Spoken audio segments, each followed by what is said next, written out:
One of the most feared punishments was execution, but even execution took many different forms depending on the crime and the social status of the accused. For common criminals, execution could be swift or painfully drawn out. Hanging was widely used for thieves, rebels, and murderers. These executions often took place in public squares where crowds gathered. The message was clear: this is what happens when you defy the law. For high-ranking officials and members of the elite, execution was often carried out in a different way.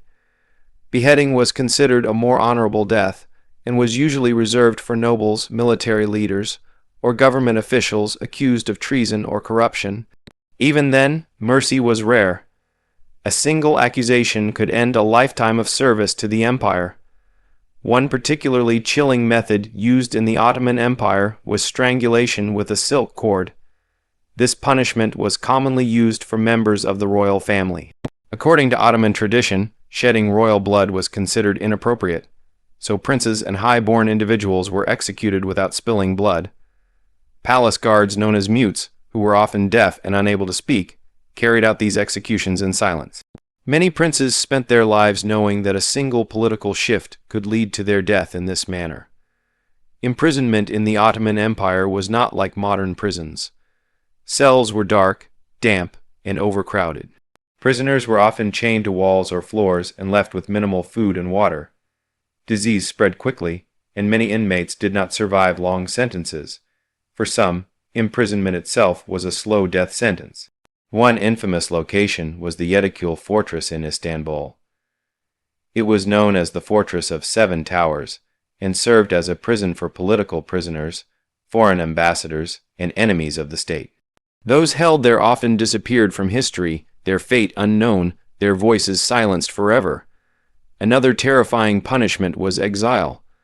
While it may sound less brutal than execution, exile in the Ottoman Empire was often a form of social death. Criminals, political rivals, or disfavored officials were sent to remote regions of the empire. These places were harsh, isolated, and unfamiliar. Many exiled individuals never returned, dying from disease, starvation, or violence far from their homes and families. Mutilation was also used as a form of punishment, especially for crimes like theft or rebellion. Thieves could have their hands cut off, a punishment rooted in religious law. This not only caused immense suffering, but also permanently marked the individual, making reintegration into society nearly impossible. The missing limb served as a lifelong reminder of their crime. Blinding was another horrifying method, often used against political rivals or potential threats to the throne. Removing a person's eyesight ensured they could never rule or lead again. In some cases, blinding was considered a merciful alternative to execution, but the reality was far from merciful. The victim was left helpless and dependent, often abandoned by those who once supported them. Public humiliation played a major role in Ottoman punishment. Criminals could be paraded through the streets, beaten, or forced to wear signs describing their crimes. This was meant to destroy their reputation and honor, which were extremely important in Ottoman society. Losing honor was sometimes considered worse than physical pain. For women, punishment could be especially harsh and deeply tied to social norms. Adultery and behavior considered immoral were severely punished. Women accused of such crimes could face execution, exile, or lifelong imprisonment. Accusations alone could ruin lives, as society was quick to judge and slow to forgive. Slavery was another grim aspect of Ottoman justice. Prisoners of war, criminals, and debtors could be enslaved. While slavery in the Ottoman Empire had different rules compared to other parts of the world, it was still a brutal reality. Slaves had little to no control over their lives and were often subjected to harsh treatment. Forced labor was commonly used as punishment. Criminals were sent to work in mines, construction projects, or on galleys as rowers. Life as a galley slave was particularly horrifying. Men were chained to benches and forced to row for hours every day. Many died from exhaustion, disease, or abuse. Survival was rare and freedom even rarer. Torture was used primarily to extract confessions. The Ottoman legal system often relied on confessions as proof of guilt. Various methods were used to break the will of the accused. While details were rarely recorded, historical accounts suggest that pain and fear were powerful tools in investigations. Once a confession was obtained, punishment followed swiftly. Religious crimes were treated with extreme seriousness. Blasphemy, apostasy, and heresy were considered threats not just to law, but to the moral fabric of society. Those accused could face execution or permanent imprisonment. The state saw itself as the protector of faith and order, and dissent was not tolerated. One of the most disturbing aspects of Ottoman punishment was its unpredictability. Justice depended heavily on the will of the sultan and local officials.